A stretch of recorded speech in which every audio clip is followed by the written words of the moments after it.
chain us.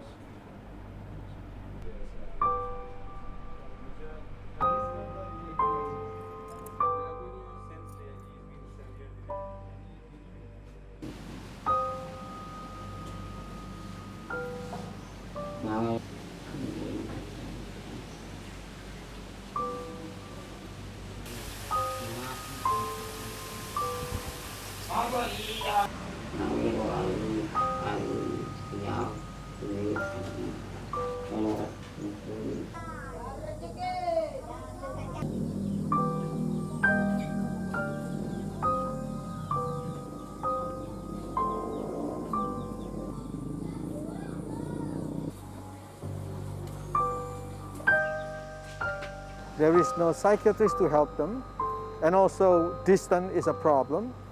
Then they have no choice but to put them back into being shackled. There is a guy, his name is Sodikin, whom we used to interview, who was released from shackling, but right now he is back being shackled because the government program has stopped because of the pandemic.